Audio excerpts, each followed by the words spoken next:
الحمد للہ رب العالمین الصلاۃ والسلام علی سید الانبیاء والمرسلین وعلی آلہ واصحابہ اجمعین اما بعد اعوذ باللہ من الشیطان الرجیم بسم اللہ الرحمن الرحیم الحمد للہ تعالی ثم الحمد للہ تعالی کہ اللہ رب العزت جل مکیم کے احسان اور کرم سے آج آپ کا سبق شروع ہوگا سورۃ القمر شیفہ کی 17 نمبر آیا شیفہ سے آگے ملاحظہ کیجیے۔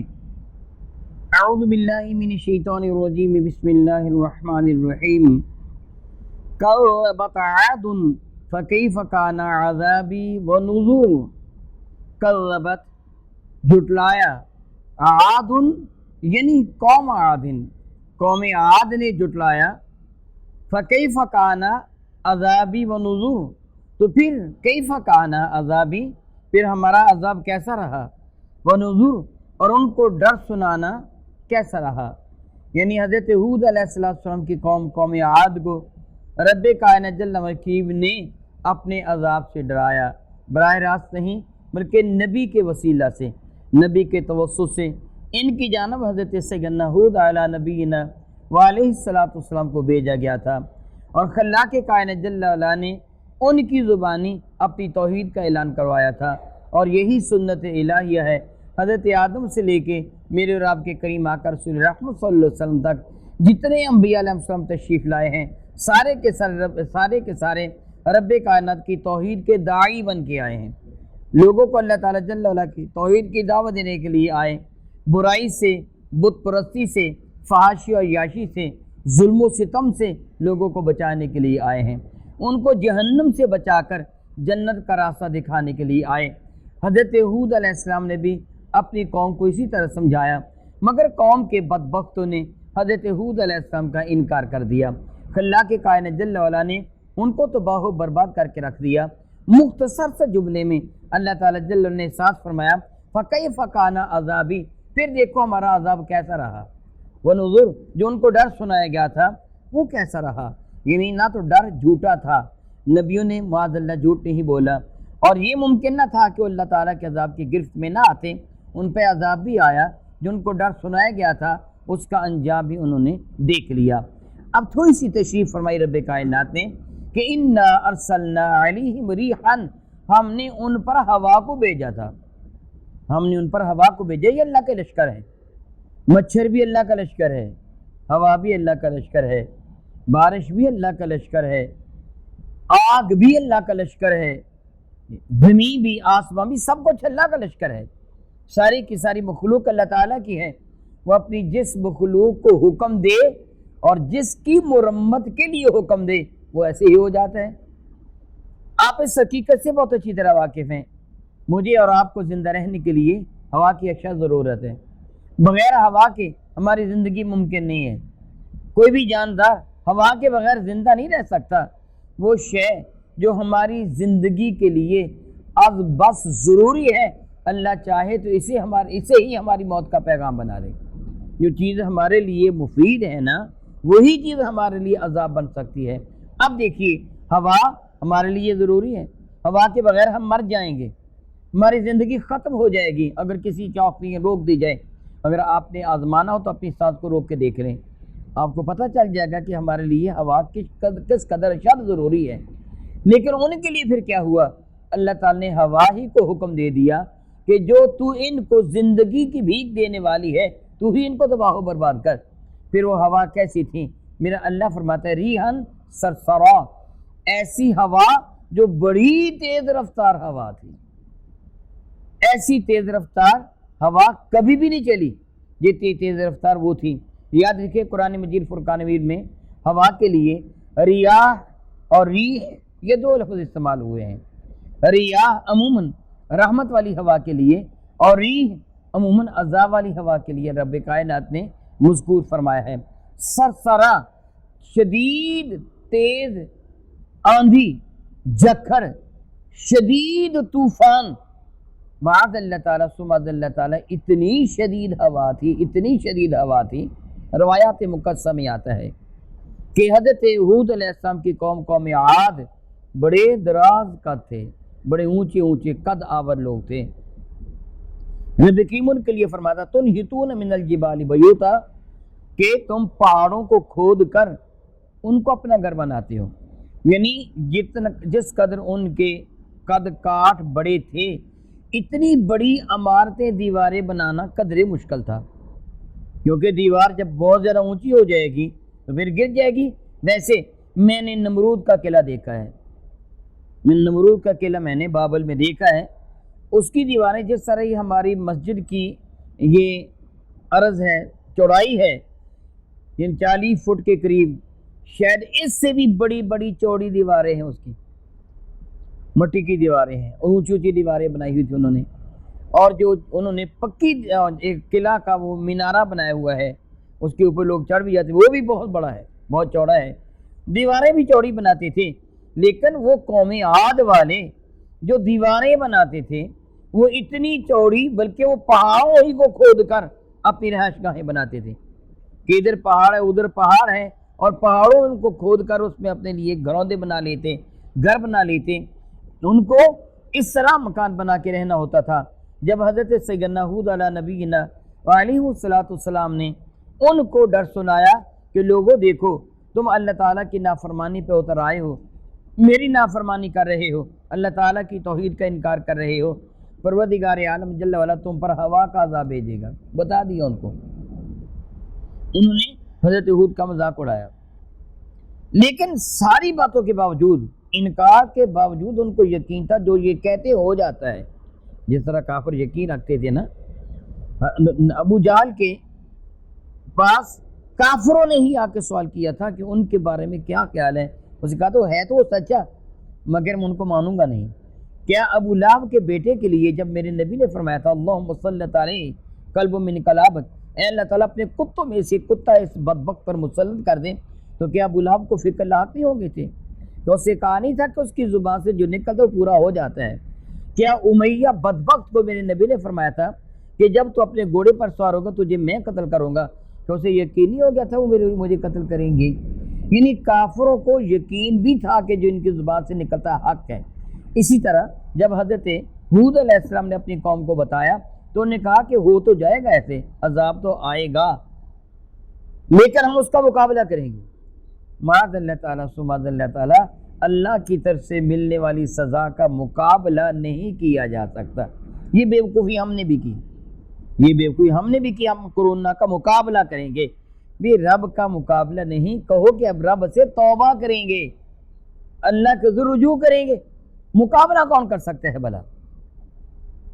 ان لوگوں نے کہا تھا مقابلہ کریں گے، اور مقابلے کا انداز انہوں نے کیا اختیار کیا؟ اپنے ڈور ڈنگر وغیرہ، اپنے بچوں اور خواتین کو دو پہاڑوں کے درمیان، جو ایک وادی تھی، ادھر بھی پہاڑ ہے ادھر بھی پہاڑ ہے، سامنے پہاڑ ہے، درمیان میں ایک وادی جو تھی وہاں جمع کر دیا، اپنے بچوں کو، خواتین کو، اپنے ڈور ڈنگروں کو، اور ایک طرف جو باقی رہتی تھی اس طرف وہ ریت میں اپنی ٹانگوں کو دنسا کر ایک دوسرے کے بازو میں بازو ڈال کے بیٹھ گئے، اور ہود علیہ السلام کو چیلنج کر کے کہنے لگے کہ اپنے رب کو ہوا بھیجے، یہ پہاڑ تو اپنی جگہ سے ہل جائیں گے مگر ہمیں ہوا نہیں ہلا سکتے۔ پھر میرے اللہ نے ہوا کو حکم دیا، پھر ہوا چلی، کتنی چلی تھی، عذاب کی ہوا ہے، اس کی شدت کا اندازہ نہیں کیا جا سکتا۔ رب کائنات جل وعلا فرماتے ہیں ریحن سرسرن، نہایت تیز رفتار آندھی بھیجی، سخت آندھی، فی یوم نحسن، ایسا دن جو منحوس دن تھا ان کے لیے، یہ منحوس دن ان کے لیے تھا۔ مفسرین اکرام فرماتے ہیں کہ یہ بدھ کا دن تھا جس دن ان پر یہ ہوا بھیجی گئی تھی، اور مسلسل کئی دن تک پوری رفتار کے ساتھ ہوا چلتی رہی تھی۔ آپ جانتے ہیں تھوڑی دیر کے لیے تیز آندھی آ جائے، درخت جڑوں سے اکھڑ جاتے ہیں، بجلی کے پول بھی گر جاتے ہیں، مکانوں کی چھتیں اڑ جاتی ہیں، وہ 15-20 منٹ آدھا گھنٹہ ہوا آ جائے تو ایسے ہوتا ہے اللہ بہتر جاتا کتنے دن مسلسل ان پر یہ تیز رفتار ہوا چلتی رہی۔ پہلے ہی دن کیا ہو گیا تھا؟ رب کریم ارشاد فرماتے ہیں فی یوم نحسن، ایسا دن جو منحوس تھا۔ علماء فرماتے ہیں کہ بعض لوگ اپنی کم علمی اور جہالت کی وجہ سے بدھ کے دن کو منحوس سمجھتے ہیں، اس واقعہ کی وجہ سے یہ منحوس ان کے لیے تھا، امت مصطفیٰ کے لیے نہیں ہے۔ یہ کسی نہ کسی دن تو آنی تھی نا، ان پہ یہ ہوا چلنی تھی نا، وہ منگل کو آ جاتی، بدھ کو آ جاتی، جمعرات کو آ جاتی، جمعے کو آ جاتی، کسی نہ کسی دن تو آنی تھی نا۔ وہ دن ان کے لیے منحوس تھا کیونکہ ان کی تباہی و بربادی کا پیغام لایا تھا۔ اور یہ بھی فرماتے پتہ چلا کہ بعض لوگوں کے لیے بعض دن منحوس ہو سکتے ہیں اور دن مبارک بھی ہو سکتے ہیں، جس طرح ہمارے لیے مبارک ترین دن جمعہ کا دن ہے، اور رمضان المبارک بھی برکتوں والا ہے، محرم بھی حرمتوں والا ہے، ربیع الاول بھی عزت و عظمتوں والا ہے۔ اللہ حاضر قیاس میرے رب کا ارشاد گرامی قدر ہے کہ یوم ناسن مستمروں، اور جو ہوا استمرار تسلسل کے ساتھ کنٹینیون پہ چل رہی تھی، ایک لمحہ کے بھی ہوا رکی نہیں ہے، وہ نحوست ان پہ ہمیشہ کے لیے پڑ گئی۔ ظاہر ہے کہ اگر اللہ تعالیٰ جل وعلا کسی گناہ گار کو توبہ کی توفیق عطا فرما دے تو نحوست ختم ہو گئی، لیکن اگر کسی کو حالت کفر میں موت آ گئی تو نحوست کبھی بھی ختم نہیں ہوگی، کیونکہ مرا ہی کافر ہے، ایمان کی دولت ہی مقدر نہ ہو سکی۔ اللہ کے کائنات جل وعلا ارشاد گرامی قدر فرماتے ہیں تنزع الناس، اس ہوا کی کیفیت کیا تھی، اس کا انداز کیا تھا۔ تنزع الناس، یہ اردو میں ہم لفظ استعمال کرتے ہیں تنازعات، کیا معنی ہوتا ہے بھلا؟ جھگڑا، کھینچا تانی۔ تنزع الناس ربی کی فرماتے ہیں وہ لوگوں کو یوں جھنجھوڑ کر اٹھا رہی تھی کأنہم اعجاز نخل منقعر، جس طرح کھجور کے سوکھے ہوئے تنے جو جڑوں سے اکھڑے ہوئے ان کو فضا میں اچھالا جا رہا، اس طرح انسانوں کو اچھا رہی تھی۔ وہ یوں کہیے، علماء کرام اس کی شرح میں ارشاد فرماتے ہیں جس طرح کھجور کے سوکھے تنکے فضا میں اڑتے ہیں، اس طرح وہ لوگ فضا میں اڑ رہے تھے۔ وہ اپنے آپ کو بڑے طاقتور سمجھنے والے کہ ہم اللہ کے عذاب کا مقابلہ کریں گے، رب کائنات ان کی حالت کیا بنا دی، فضا میں اڑ رہے تھے، ہوا ان کو اوپر اٹھا کے لے جاتی اور سر کے بل زور سے زمین پر پڑکتے، وہ تڑپتے پھر اٹھا کے لے جاتی، پھر پڑکتی، ان کو چورا چورا کر کے رکھ دیا۔ معاذ اللہ تعالیٰ ثم اللہ، ان کا حشر کیا کر دیا، اللہ یعوذ باللہ تعالیٰ ثم اللہ یعوذ باللہ تعالیٰ، جو ناقابل بیان ہے، ان کو ذرہ ذرہ قیمہ کوڑ دیا ان کا ہوا نے، بار بار اٹھا کے لے جاتی تھی، بار بار زمین پر پڑکتی تھی، ہڈی پسلی ایک کر دی، چورا چورا ان کو کر کے رکھ دیا۔ رب کریم ارشاد فرماتے ہیں پھر بتاؤ فکیف کان عذابی و نذر، پھر ہمارا عذاب کیسا رہا، جو انبیاء نے ڈر سنایا تھا وہ کیسا رہا۔ معاذ اللہ، وہ کہہ رہے تھے تم جھوٹ بولتے ہو، کوئی عذاب شذاب نہیں ہے، یہ کہہ رہے تھے۔ دیکھو پھر جو انہوں نے عذاب کی خبر دی تھی ان کو عذاب آیا کہ نہیں آیا، جو پھر عذاب کیسا آیا، کیا ان میں سے کسی کا نام و نشان تک بھی بچا؟ معاذ اللہ تعالیٰ ثم معاذ اللہ تعالیٰ، اللہ پناہ میں رکھے، جب وہ کسی پہ ناراض ہو جاتا ہے تو پھر اس کا بچ نکلنا غیر ممکن ہوتا ہے۔ مفسرین اکرام یہاں نقل فرماتے ہیں وہ دو پہاڑ جو ادھر اور ادھر پہاڑ تھا، درمیان میں ان کے بچے تھے، دو ڈنگر تھے، بیویاں تھیں ان کی، خواتین تھیں، بہنیں مائیں، یعنی خواتین کو، بچوں کو اور دو ڈنگروں کو، جو دو پہاڑوں کے درمیان ایک وادی میں رکھا تھا۔ ہوا نے ایک پہاڑ ہی کو جڑ سے اکھاڑ دیا، دوسرا پہاڑ بھی جڑ سے اکھڑ گیا، دونوں پہاڑ آپس میں ٹکرا گئے، یہ سارے درمیان میں پس کر ہلاک و برباد ہو کے رہ گئے۔ ہوا میں پہاڑ بھی اڑ رہے تھے، گویا کتنی تیز وہ ہوا تھی۔ رب جسے چاہے عذاب بنا دے۔ یہاں مجھے ایک بات یاد آئی، حضرت بہلول دانا ہارون رشید کے پاس تشریف فرما تھے۔ ہارون نے کہا مجھے کوئی نصیحت کیجیے، فرمانے کہ مجھے ایک بات بتاؤ، اگر تم اپنی فوج اپنے سپاہ کے ساتھ جنگل بیابان میں شکار کے لیے کبھی نکلو اور تمہارے سامنے کوئی ہرن نظر آئے، اپنے تیز رفتار گھوڑے کو تم ہوا کی طرح اڑاتے ہو اس کے تعاقب میں نکل جاؤ، تمہارے فوجی پیچھے رہ جائیں، وہ ہرن بہت دور نکل گیا، تم نے گھوڑے کو اتنا تیز دوڑایا تھا کہ گھوڑے کا دل پھٹ گیا، وہ مندے منہ گرا اور گھوڑا ہلاک ہو گیا، تم جنگل بیابان میں تھے، اب تمہاری فوج، تمہاری سپاہ، تمہارے سیکیورٹی والے، تمہارے خادم، نوکر، غلام، وہ کہیں پیچھے رہ گئے، اب اس حال میں تمہیں پیاس لگی، پانی تمہارے پاس تھا نہیں، گھوڑا تمہارا مرا پڑا تھا، تم ننگے پاؤں، تم وہاں ریت پر آگ کی طرح جلتی ہوئی ریت پر تم پڑے ہو، پیاس کی شدت سے جاں بلب ہو گئے۔ اتنے میں ایک شخص آ گیا، اس سے آ کے کہا کہ میں تجھے پانی کا پیالہ دیتا ہوں، لیکن اس پیالے کی قیمت ہے۔ تیری حالت یہ تھی کہ تیری آنکھوں کے سامنے اندھیرا چھا رہا تھا، موت تیرے دروازے پر دستک دے رہی تھی، پیاس کی وجہ سے تو جاں بلب تھا۔ اس سے کہا یہ پیالہ پانی کا میں تجھے دیتا ہوں، مگر اس کی قیمت ادا کر۔ تو نے پوچھا قیمت کیا ہے؟ اس نے کہا تیری آدھی سلطنت، بتا آدھی سلطنت دے کر پانی کا پیالہ خرید لے گا؟ تو ہارون نے کہا ہاں میں خرید لوں گا، کیونکہ نہ خریدوں گا تو مر جاؤں گا۔ پھر ساری سلطنت دی جاتی رہی۔ بہلول کہنے لگے شاباش، تو نے عقل کی بات کی ہے، پیالہ تو نے خرید لیا، آدھی سلطنت کو اس کے ساتھ وعدہ کر لیا، پانی تو نے پی لیا، تیری جان بے جان آ گئی، تو اٹھنے کے قابل ہو گیا۔ اتنے میں تیرے سپاہی بھی تلاش کرتے کرتے تیرے تک آ پہنچے، ایک تازہ دم گھوڑا تجھے دے دیا گیا، عزت و عظمت کے ساتھ تجھے محل میں لایا گیا، تو نے اللہ کا شکر ادا کیا، آدھی سلطنت گئی مگر میری جان تو بچ گئی۔ اگر وہ پیالہ پانی کا نہ ملتا تو میرے سپاہیوں کے پہنچنے تک میں مر چکا ہوتا۔ مگر مصیبت یہ بنی وہ پانی جو تو نے پیا تھا وہ نکلا نہیں ہے، اب تیرا پیشاب بند ہو گیا۔ زمانے بھر کے ڈاکٹروں نے، اس زمانے کے طبیبوں نے، جراحوں نے تیرا علاج کیا مگر تجھے افاقہ نہ ہوا، تیرے مثانے کا بلیڈر پھول گیا، وہ پھٹ کر تیری موت کا سبب بن رہا تھا، تو تڑپ رہا تھا جس طرح مچھلی پانی کے باہر تڑپتی ہے۔ اتنے میں ایک طبیب آیا، اسے کہا کہ ہارون نہ آپریٹ کروں گا، آپریشن کروں گا، نہ سرجری کروں گا، دوائی دوں گا، تیرا پیشاب کھل جائے گا، پہلے کی طرح تندرست و توانا ہو جائے گا، مگر اس کی قیمت ہے۔ تو نے پوچھا قیمت کتنی ہے؟ اسے کہا بقیہ آدھی سلطنت۔ تو بتا وہ دے کر تو اپنا علاج کروا لے گا؟ ہارون نے کہا نہ کرواؤں گا تو مر جاؤں گا، دے دوں گا۔ اس کے بعد بہلول کہنے لگے پھر ہارون کبھی اس سلطنت پر غرور نہ کرنا، کبھی اس حکومت پر تکبر نہ کرنا، کبھی دھوکے میں نہ آنا جس کی کل قیمت پانی کے چند گھونٹ اور پیشاب کے چند قطرے ہیں جو تیرا رب بغیر قیمت کے تجھے عطا فرما رہا ہے۔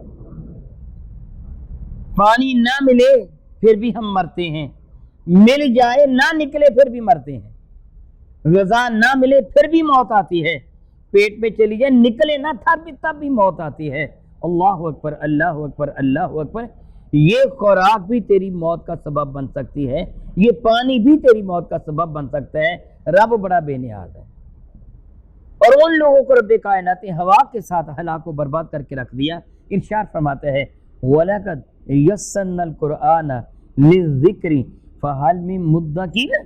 قرآن یاد کے لیے، نصیحت کے لیے بڑا ہی آسان ہے، تو تم میں کوئی ایسا ہے جو غور و فکر کرے، جو اس کو یاد کرے، ان نصیحتوں کو پلے باندھے؟ کوئی ایسا ہے؟